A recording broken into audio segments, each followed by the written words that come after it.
Listen and understand. That pandemic is out there. It can't be bargained with. It can't be reasoned with. It doesn't feel pity, remorse, or fear. And it absolutely will not stop. You know what else won't stop? What, Sarah? Disney news. You say that so angrily. Avatar and the Avengers films being re-released in China. Patty Jenkins on why she passed on Thor: The Dark World. Michael Biehn CAST in Mandalorian Season 2. That's all we're going to talk about today. Let's get into it. First story on the agenda, Avatar versus Endgame once again. Apparently in China, they're going to be re-releasing some movies as a sign that it's getting better, which gives some hope because apparently things are getting a lot better in China where all this actually did start. China virus. Oh, goodness. The big question is coming up again. Will Avatar beat out Endgame in terms of box office? Will it become the #1 reigning box office champion? Endgame is currently #1 in the world. Kevin Feige did say at Comic-Con, when you adjust for inflation, Avatar still is #1 because Avatar came out many years before. But looking at box office mojo numbers, I have it pulled up in front of me. Currently, Endgame is at $2,797,800,000. Avatar is at $2,790,439,000 on the dot. Jeeps. No, nothing in the hundreds there. Here's the big ticker. I feel like Avatar actually has a good chance at beating it. Even though Endgame has made more money domestically, Endgame made significantly less money international-wise. China is the biggest box office outside of the US. It seems like Chinese audiences probably gravitated more towards Avatar, and they're not just going to be re-releasing Endgame alone. They're going to be re-releasing all the Avengers movies. Maybe people might be like, I'll just wait for Endgame, or they might start with the Avengers first one and then be, I don't want to keep watching the rest. I don't know how Chinese audiences actually work when it comes to this, but looking at the numbers here, more people internationally, and a large chunk of that is China, tuned in for Avatar versus Endgame. Seems like Avatar actually has a good shot of reclaiming the throne. With that 15 minutes less runtime, you can get a few more screenings in than Endgame. So that's also a small factor to consider. But I think you're probably right. Well, and also, Endgame just did come out last year, played in the theaters for a long time, whereas Avatar, we haven't had a chance to see that in the movie theaters for quite a long time. Maybe people will be more inclined out of re-releases to go check out Avatar, because I'm sure a lot of people have also been rewatching Endgame at home already, whereas Avatar people probably haven't watched in a while. I feel like if it was a US re-release, it would definitely be Endgame, but the fact that it's China could bump Endgame down to #2. It could, and we also have James Cameron's 4 other Avatar movies on the way, so it has that extra boost of like, oh, we're gonna revisit this world maybe soon. Yeah. So people might want to go refresh on Avatar, see that experience again. Yeah, what do you guys think? Do you think Avatar will actually outdo Endgame in China? Leave your thoughts down below. Now, those are the movies that people love. Let's talk about the MCU movie that seems to be the most disliked. Well, according to a recent poll, it's actually Iron Man 3, apparently.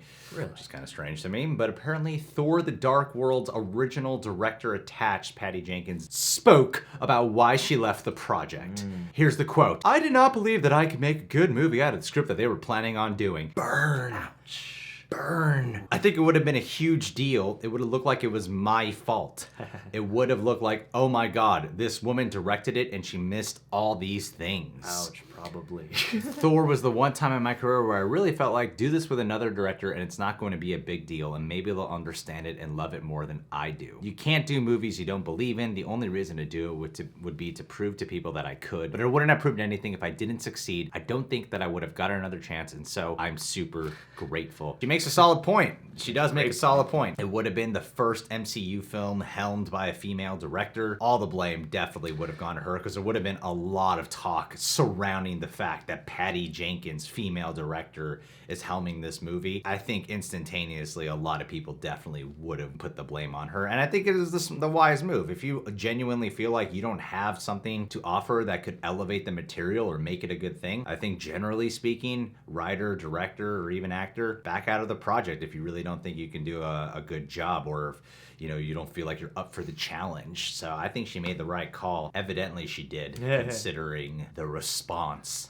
that movie got. I just saw a tweet from, I think, Collider the other day that had a bunch of numbers, and it was like, you can't rank all the MCU films because they're different and each have their own merits, and then the very last one just is Thor: The Dark World. I think it was Screen Junkies. Or Screen Junkies, maybe, yeah. I can definitely respect the long game that she played on that because, yeah, if you don't feel like you have something special to bring and something that really stirs you up about a project, then you probably should pass it on to somebody else. Leading that into Wonder Woman, I think it very much made sense for her because also, yeah, it's the sequel, and luckily she dodged the sequel that started kind of a souring of the MCU flavor during that phase. Yeah. So, yeah, big respect to Patty Jenkins on that. And also good on her for knowing the landscape because I do think that, I'm sure while a lot of people want to argue over that, it probably would have come down to her for the blame. Probably wouldn't have been deserved. So I'm glad that that also didn't happen. Yeah. All right, guys. Well, with that news story out of the way, do you think Patty Jenkins would have done a better job than, I want to say, Alan Taylor? Yeah. Is that who did it? One of the Game of Thrones directors. Yeah. Not Alan Ball. Nope. No, that's True Blood There would guy. be so much more lovemaking in that version of Thor. Anyway, let's move on. Mandalorian Season 2 news. We already got a word that Rosario Dawson is Ahsoka Tano. And now we have a report here from THR, the Hollywood Reporter. Michael Biehn, Terminator's Kyle Reese.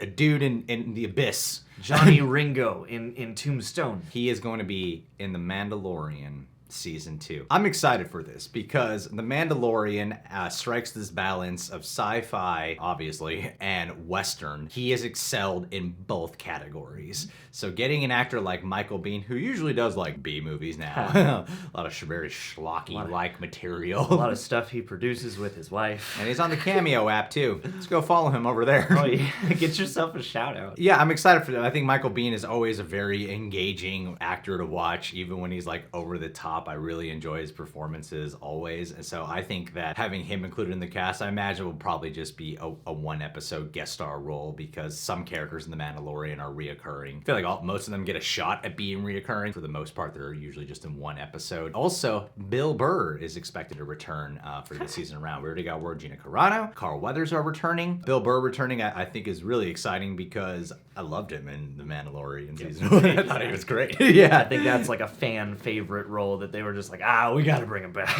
So I got a question to you Star Wars nuts out there. For Michael Biehn to be cast in The Mandalorian Season 2, is there a character from Star Wars canon that you're hoping he will portray? The fact that they got Ahsoka Tano in there, is there a character from Rebels or Clone Wars that you're hoping he will do? Or do you just want to be an original character the same way Bill Burr's character was just an original character? Leave your thoughts down below. I'm excited for it. Michael Biehn, underrated actor. This will skyrocket him. Oh, and perfect for this world. Yeah. Yeah. All right, guys. Well, those are the most interesting news out of Disney today. They got half the movie They news do. owned. Yep. Batman and Wonder Woman delayed. We all know that. We all saw it coming. But if you haven't done so already, subscribe to The Real Rejects. Click that notification bell to get notified whenever we got a YouTube video up. Last but not least, let's end this with a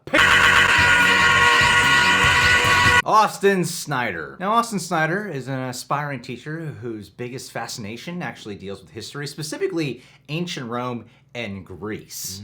I decided to fill in some quotes from movies that take place in ancient Rome and Greece, and you have to guess which movies these are from. Some are obvious, some are more of a deep cut. This one at a time in traditional ancient Rome and Greece accents. British. Imagine a king who fights his own battles. Wouldn't that be a sight? Austin Snyder? Tonight, Austin Snyder, we dine in hell. What is your name, 41?